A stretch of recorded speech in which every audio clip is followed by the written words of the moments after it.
Olúwa mi ẹ jọ̀ọ́ torí mi ti ẹ̀bọ̀ ní ìmọ̀ tí mo yẹ fẹ́ sọ àwọn ọlọ́pàá yẹn wọ́n kọ̀ tí embarrass mi ni ṣùgbọ́n máa yìí ó gbé mi ó dẹ̀ sọ pé okay o òun fẹ́ camp mi ó dẹ̀ camp mi ó ní òun fẹ́ camp mi for 1 week àdẹ̀jọ́ agree price 100,000 naira.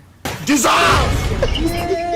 Jesus! ó ṣe nǹkan nínú live yìí ó dẹ̀ san 1 week kò fi mí lẹ̀ kí n máa lọ kò fi mí lẹ̀ ó lóun ṣì ń enjoy services mi òun sì fẹ́ kí a ṣe continue àdẹ̀jọ́ jókòó again ó dẹ̀ rí bargain ó bargain ó ní 30,000. We must learn a lesson. ó tún wò pé okay at least 30,000 náà ó sì better ju kí n máa rìn káàkiri lọ ẹ understand bẹ́ẹ̀. No be juju be that.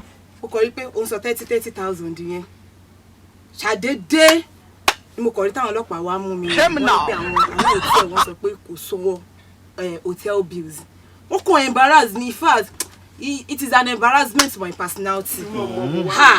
ẹ dákun irú business wo service wo lè render fún ọ. I understand as in obìnrin ni mí now so I need to live life so mo ń ṣe mo hustle. kí ló irú hustle wo irú business wo. Olúwa mi ṣe bí ẹ̀yin náà street lẹ́wà now okay hook up ni mo ń ṣe. irú ọmọ wo wá rèé torí Ọlọ́run. company wo ló ń ṣe irú product wo ni ń pè bẹ́ẹ̀ ṣé mo rí àpẹẹrẹ irú product yẹn ń bí. kí lè ń sọ báyìí mo lè ẹ lè rí but kò kí n ṣe in the midst of people now ṣe understand tó bá ti kó èmi àti yín. ayé mi tèmi bá mi. máa rí product pop ṣáláàgù. no I get so. okay all right ẹ understand bẹ́ẹ̀ ni. all right. máa yíwọ embarrass mi gan. okay arákùnrin báwo lọ̀rọ̀ ṣe jẹ́ wọ́n ní ẹ̀yin ni wọ́n ń service wọ́n ń sáàfù yín. kò parọ́ olúwa mi nǹkan tó ṣẹlẹ̀ ni pé mo ṣàlàyé fún ìgbà tí mo ti kọ́kọ́ sanwó alákọ̀ọ́kọ́ yẹn ìgbà tí máa rí bargain other ones mo ṣàlàyé fún pé ọmọ bó ṣe ń lọ báyìí olúwa mi ó ń parọ́ ni o lẹ́yìn ọjọ́ kejì tí mo ti renegotiate 30,000 mo sọ fún pé ọmọ ó dàbí pé wọ́n ti pè mí níbi iṣẹ́ o torí nation iṣẹ́ tí mò ń ṣe contractor ni mí pé màá fẹ́ kúrò o ó dẹ̀ ní pé ipò òun ò tí ì fẹ́ lọ ìwọ iṣẹ́ ọkì pẹ́pẹ́sẹ́ kan kìíní kan ṣáà ni pé èmi máa fẹ́ kúrò bọ̀ mo á fún lówó ńjọ́ yẹn o mo dẹ̀ sanwó hòtẹ́ẹ̀lì tíjọ́ yẹn àmọ́ ọjọ́ méjì tó tún wá kù wọ́n á sọ pé kó dúró dè mí pé kó dó fún bí ọjọ́ mẹ́ta yìí pé màá padà wá pé kó jẹ́ kí n sáré lọ ṣiṣẹ́ pé ó láwọn nǹkan tó fẹ́ attend sí ó mú dẹ̀ lọ so àwọn ìgbà tí mo ṣáà tó ń pè mí bọ́n ń pè mí wọ́n ń pè mí mo dẹ̀ lọ defend the project kan ni inú meeting bẹ́ẹ̀ lọ ti ń pè mí mo ṣáà gbé kọ́ yẹn ìgbà tó ń pè mí mo believe pé àwọn kan tí mo ṣáà ti fún sẹ́yìn ó yẹ kó lè sort ara ẹ̀ mi believe pé bí owó oúnjẹ tó fẹ́ jẹ lórí ìgbà tí mo ṣe tàbí kò ṣe pé kí ni ẹ wò olúwa mi kò sẹ́ni tí ò ṣe mistake sà. arákùnrin ẹ ti fẹ́ yàwó. bẹ́ẹ̀ ni sà. Jésù. ẹ ti bímọ. bẹ́ẹ̀ ni sà. ọmọ mélòó.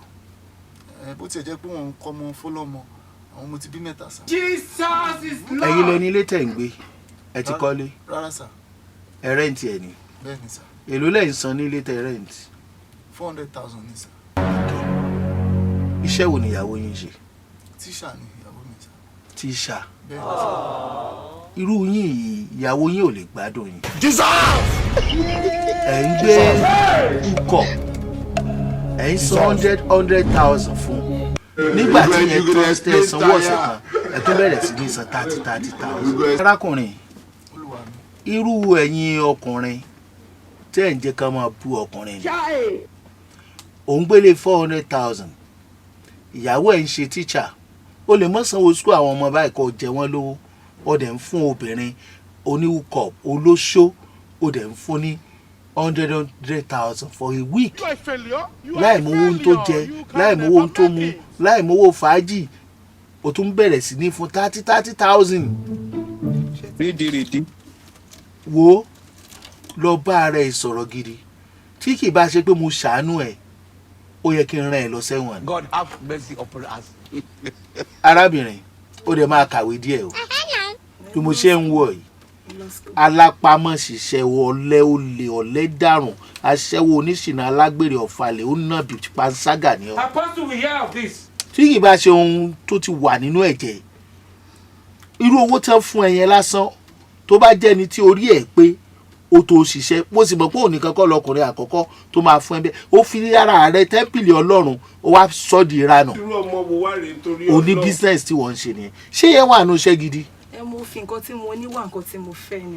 ìyẹn nílé ẹjọ́ náà ọ̀dà tó bá rí bẹ́ẹ̀ ẹjọ́ tó yẹ kí n dá fún ẹ màá padà dá fún ẹ mo máa sún ìgbẹ́jọ́ sí June 11 ṣùgbọ́n káwọn aráalé kankan kó dá ẹjọ́ tó tọ́ sí ẹ̀yin méjèèjì kí n tó padà wá dá ẹjọ́ yẹn.